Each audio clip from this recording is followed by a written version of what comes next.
What's up guys, this is SkyTech Freak, and if you guys have seen my last video, you know that I actually managed to get my hands on one of the RTX 30 series cards, the RTX 3070, which is quite a difficult card to find in today's market for GPUs. This is the RTX 3070 Ventus OC3X by MSI, and yeah, it's a pretty difficult situation right now in the GPU market to get yourself one of these 30 series cards, whether it's 3060 Ti, the 3070 or 3080, or even something as expensive as the 3090. So if you saw my last video, I sort of pushed this into my last system. I installed it in my last system, the first PC that I ever built, and we saw that the performance on that had been really quite fantastic. It really lifted performance from my 1660 Ti to something like this, to the performance of a 3070.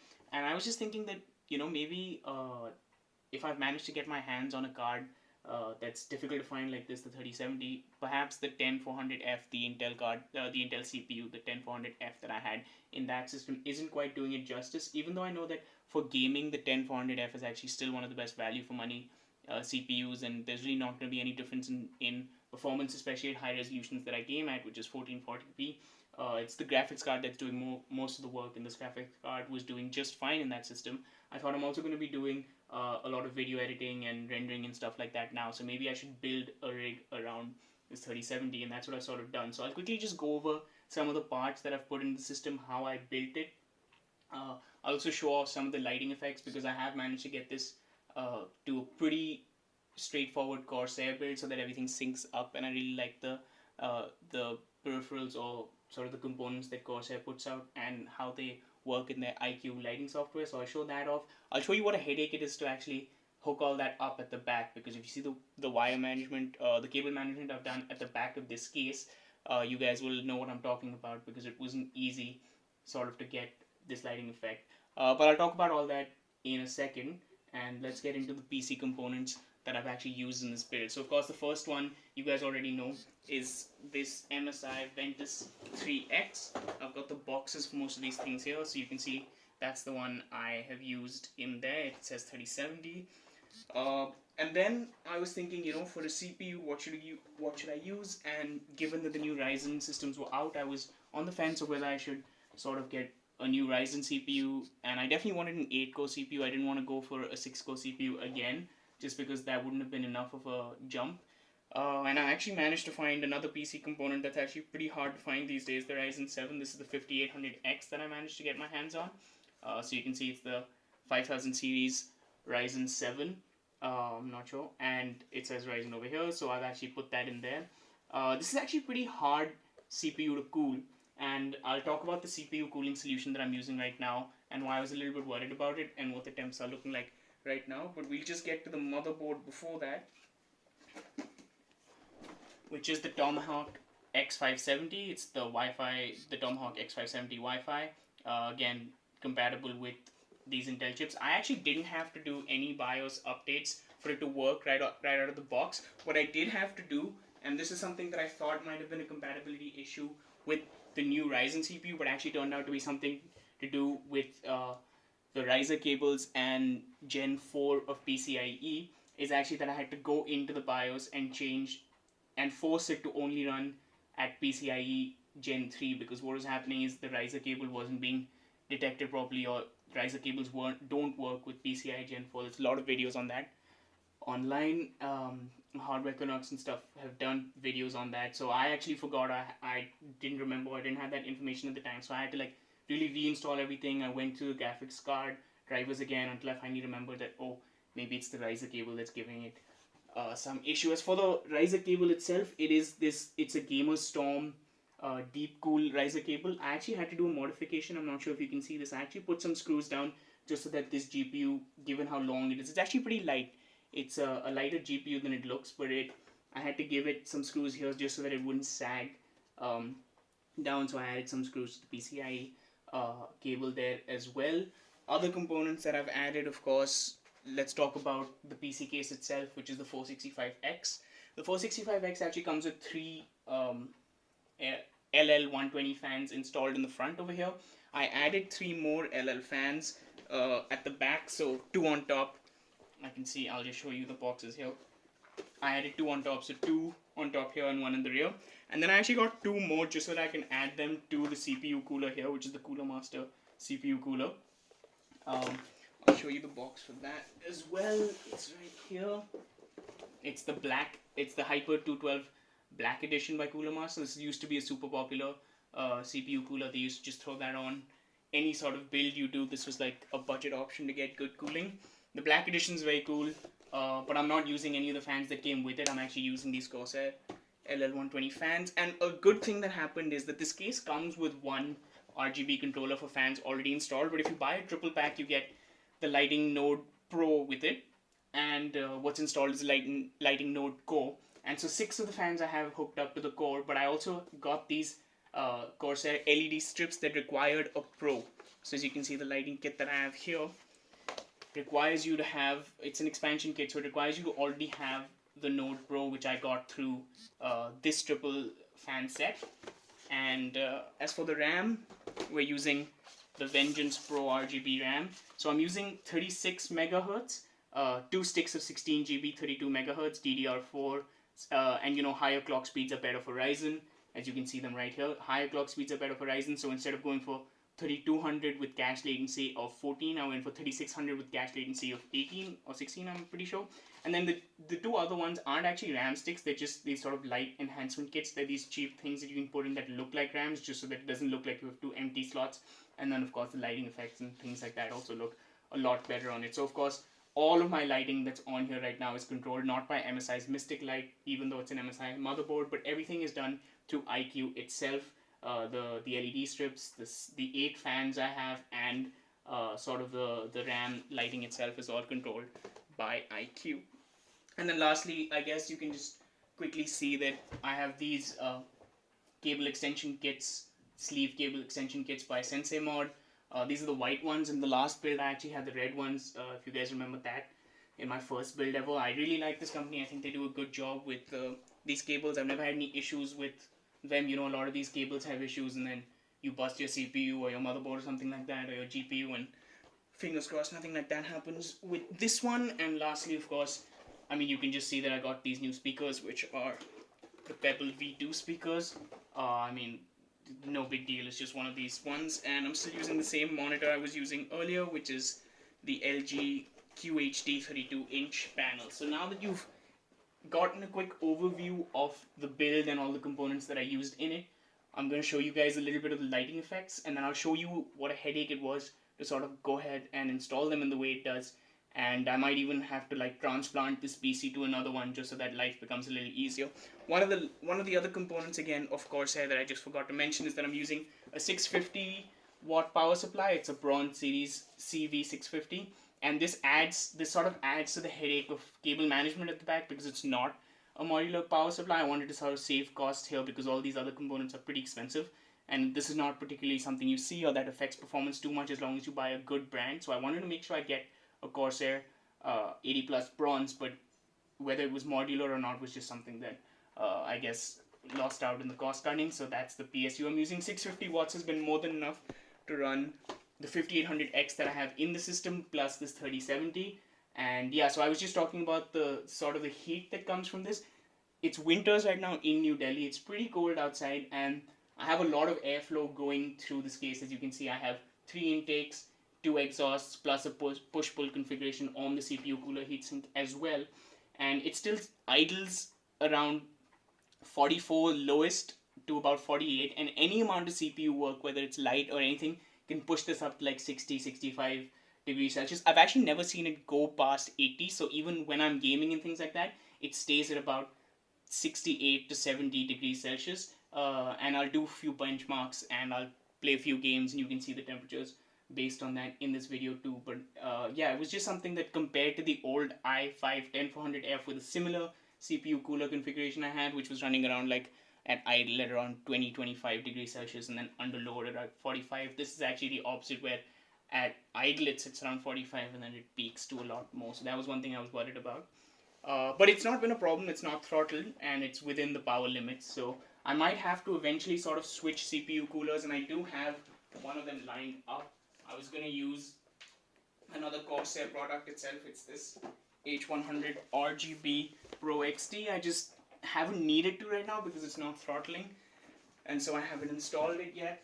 And that's all. Lastly, I guess you can take a look at this. This is just the deep cooled fan splitter. So I'm running 1, 2, 3, 4 fans on the same channel, and then these two exhausts and this are on a different channel, and then these two are just on the CPU cooler using a splitter. So that is sort of a summary or rundown of all the parts. Let's take a look at the lighting now through IQ. Let's take a look at some of the lighting effects. I have some preloaded profiles that I would like to just show you guys. You can see the LED strips along the side. I have them on all 4 sides of the frame that they usually get blocked by the tempered glass so that they get a little diffused. Right now they're a little bit out there and sort of raw, but you guys get the idea, and it sort of photographs better without the reflection of the tempered glass, which is not tinted on this case. But as you can see, there's 3 fans up here, 2 fans up there, 2 fans at a push-pull on the CPU, and then 1 rear exhaust, and then those 4 lighting strips, and 4 RAMs that you can see. If I just change the lighting a little bit, 4 RAMs that you can see, only 2 of which are real, the other 2 are just lighting expansion RAM kits. So let's take a look at some of the Corsair IQ profiles that I've actually put up. This is of course the stock, I'm a PC gamer RGB puke sort of profile. As you can see, it really gets in there. Very, very loud. Not particularly one of my favorites. This is one that I actually built for Cyberpunk. I don't know if it really works. There's a lot of colors I want to change around. But the yellow and the aqua blue, along with some of the purple that you can see on the RAM, with these strips of aqua blue sort of showing down. I thought it's decent. It's a good starting point anyway. I might work on the theme a little bit more. And then this is sort of a Mario theme that I got going. As you can see, it's the classic red and blue from Nintendo. Very iconic. And then the blue fan with the gold sort of middle is what I was thinking was like Mario's jean overalls with the button there. I mean, it's just sort of something I put up so you guys can see the different profiles that I have. Lastly, this is sort of an NYU purple one. That's the college I went to for my undergrad. And as you can see, this is sort of what I came up with. That you can see that I'm a huge fan of this rain effect on the RAMs where it sort of like trickles down. And I think it just makes the PC look really good. So yeah, this is just, it took a lot of time to sort of get where I am with the lighting here. I'm pretty happy with it, but I think if you guys see the cable management that's involved, and I will show that to you in a second, it is a huge headache, and I don't really know if it's particularly worth it. I might move to a smaller case that has less fans just so that I don't have to use like 3 separate Corsair controllers at the back just to be able to get the lighting done, and I'll show you what I mean by that right now. Alright guys, get ready to feast your eyes on the amount of cable management or the cable non-management that I've sort of done on this PC case, on this PC cabinet when I built this PC together. I actually don't think, well, take a look at it for yourself, but as you can see, there are just wires going everywhere, and I think it was pretty unavoidable given that I have 1 fan controller here for 4 fans that I told you about from Deep Cooler earlier. This is the Corsair hub that goes into the Corsair lighting node Pro. This is the lighting node Pro, so 4 LEDs are attached to this. 1 LED fan controller. This just controls LEDs. It doesn't control fan speed and things like that. That's what this does. This goes in, one of these goes in here, and this, I only have 2 fans hooked up to it because each Corsair sort of node controller can only control 6 LEDs for 6 fans with LEDs, and each type of fan needs to be on a different channel. I only have LLs in here, but still, so 6 of them are controlled by this inbuilt Corsair node core, which comes with the case. And then I had to add the other 2 that are on the CPU heatsink to an entire different sort of entire different RGB fan controller.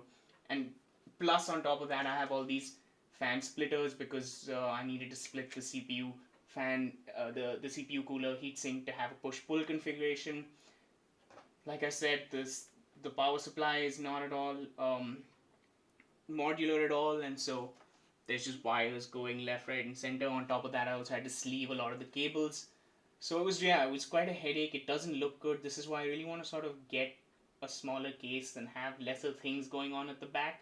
I do think when it's pushed in, it looks good. I showed you guys the lighting already. But this is what it takes to get there. I actually am pretty confident that I know where everything goes, so I've had to disconnect stuff, and I will be doing that if and when I do that transplant of this entire PC to another case. I was thinking something like the H510 Elite from NZXT, because that sort of matches my white aesthetic that I have. I have this white switch also that's on my channel that I custom shelled. But yeah, so when I do that, you guys will see that I do know where everything goes, but I just don't like how confusing and complicated and intertwined it all gets. I have put cable ties wherever I can, but I just don't see it helping too much. So I want to get rid of one entire controller, a few fans, and just hopefully have a much cleaner build. I might even move to sort of a modular PSU, but that's a bit of an expensive purchase, so I'll have to do that as and when things show up. But anyways, let's sort of game on the system now. Let's see what the gaming performance is. I will also run a few benchmarks, but you guys don't want to see the benchmarks, so sort of just put the flash the results on screen and give you guys a little rundown of what everything looks like. So I think after those benchmarks, which again I don't really know what popular benchmarks are good or what are good benchmarks to benchmark things like the GPU and CPU and performance. So I just sort of did a whole bunch that I've heard about and threw them on there. You can, I guess, tell by the results on your own if you think this system is performed well. I can tell you in real world performance, of course, the system is doing great as far as rendering videos, video editing, and even gaming, which we'll see now. And I thought the best way to sort of showcase like the gaming performance of the 3070 has to be, or like of the new system with the 3070 and the 5800X, has to be the most demanding game right now for PCs, which has to be Cyberpunk. Let's take a look at the graphics, and here we can see in the graphics basically everything is set on ultra or high or psycho, which is like just the most ultimate next level uh, graphic settings. Only DLSS is balanced and not any higher than that. But as you can see, all of this texture quality, motion blur, all the stuff that really bogs down your system has been set on ultra high. So you can tell this GPU is super next level, and of course it's not being bottlenecked by our CPU. Here, up here on the top left, you can see the temperatures, the GPU usage, the CPU usage, and then the temperatures and how much RAM is being used, along with, of course, the FPS counter for how many frames per second. Let's try to load a game where there's a lot of action going on just to see what we can do. I think this one has, there we go, I think this one has a little action, so we can go around shooting a few people, see how everything goes there. We'll quit before we have to save so it doesn't mess up my game. I guess. Aha! If we just try to shoot these people, you can see that the frames are sitting at a stable 55 to 60. You guys can probably tell that this was a super easy kill mission that I just did. Let's see if we can find trouble somewhere else. Doesn't seem to be. Aha! There we go. Let's see if we can deal with some of these guys. And if we shoot the cop, they're probably mad at us too. Oh, let's not shoot the cops just yet. Someone bad still wants to mess with us.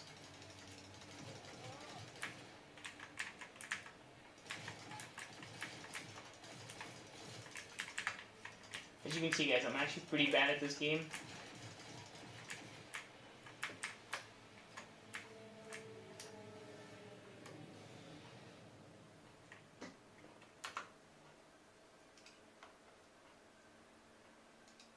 And so yeah, that was my benchmark of Cyberpunk 2077. Not my benchmark, sort of, that was my gameplay of Cyberpunk 2077. As you can see, GPU was being used at close to 100%, CPU sat max at around 20-25%, and the temperatures were between 50 to 65 degrees Celsius on both the CPU and the graphics card. Actually, the graphics card ran a little bit hotter right now. CPU was sitting a little cooler because of how the usage of the two parts was skewed. But yeah, so as you can see, I think I'm really satisfied with this new rig that I have, the new video editing and gaming system that I've put together. I might, like I said, transplant this to maybe another cabinet just because I don't like how many wires are sort of running around loose there. But for everything else, I think as far as the core system goes, this is one that I want to stick with for a long time. It's running the latest parts right now. And I hope you guys enjoyed the sort of show off of mine of the new system. And if you liked it, like and subscribe. If you'd like to see me transplant this to maybe another case, specifically the H510 Elite, because I think it'll go well with my setup, let me know. And yeah, I'll see you in the next one. Thank you.